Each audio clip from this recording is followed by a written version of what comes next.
Ever wondered how those iconic, mind-bending sci-fi TV intros from the 60s were actually built? You don't need a massive production budget to recreate that classic hypnotic Doctor Who vibe right in your living room. We are going to use some low-tech secrets, old-school camera feedback, and a little bit of patience to get the job done. And if you want to turn that creative project into a social media powerhouse, I will show you how to repurpose every second of it without drowning in editing software. First up, let's talk about the gear you will need for this retro experiment. You honestly do not need a studio, just things you might already have tucked away in your closet or garage. A chunky old CRT television is perfect because it gives you that beautiful, authentic curved glass look. Grab any camcorder that has an AV output, or really any camera that can feed a live signal into that screen. Make sure you have some AV cables, a few adapters,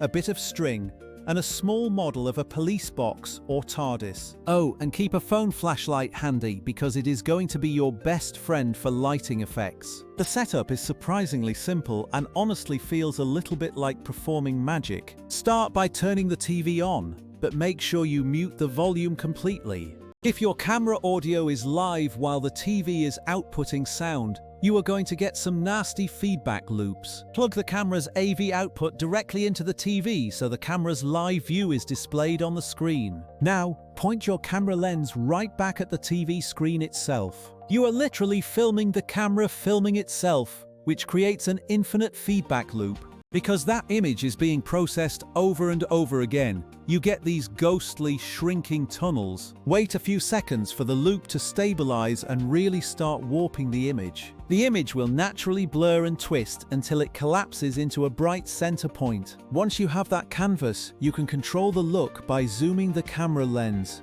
Crop your shot so you are only capturing the television screen and not the rest of the room. Turn off all the lights in your room so the only light source is the glow from the television. This is going to give you those really crisp, clean light streaks. If you want floating, streaking lights, just wave a phone torch near the screen but keep it out of the frame. Using two phones for light makes multi-directional streaks that look exactly like time travel. Want that iconic police box flying through the tunnel? Hang the model on a piece of string and move it slowly in front of the TV. If you get the alignment just right, you will see repeating copies of the box circulating endlessly. If you want to add a logo, just cut one out of paper and tape it directly to the glass screen. The feedback loop will wrap around your cutout, creating weird, wobbly distortions. Remember to turn off your camera's on-screen display so you don't record any digital menu text. When you catch a look you love,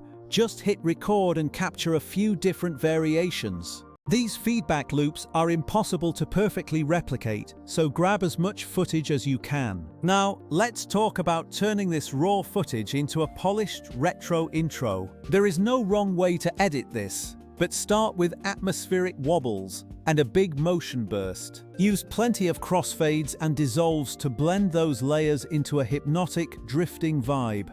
Layering in some eerie synth music and thunder sound effects will really sell the vintage horror feel. That creates a killer intro, but here is the modern reality. You need more than just one long video. You need to constantly post clips, teasers, and updates to stay relevant on social platforms. Manually trimming and resizing video for TikTok, Reels, and Shorts is a massive time sink. This is exactly why I rely on Vizard to handle all that heavy lifting. Vizard isn't a magic wand, but it is an incredibly smart way to turn one long shoot into a week's worth of content. I took my raw feedback footage, fed it into the platform, and let it do the work for me. The AR automatically found the visually punchy moments, the tunnels, the streaks, and the model motion. It suggested short clips that were actually ready to be posted without me doing manual trimming. It doesn't just cut clips, it looks for the moments that people actually engage with. Plus, it handles all the formatting so your clips look perfect for vertical mobile screens. What makes Vizard different is how it manages the entire posting workflow.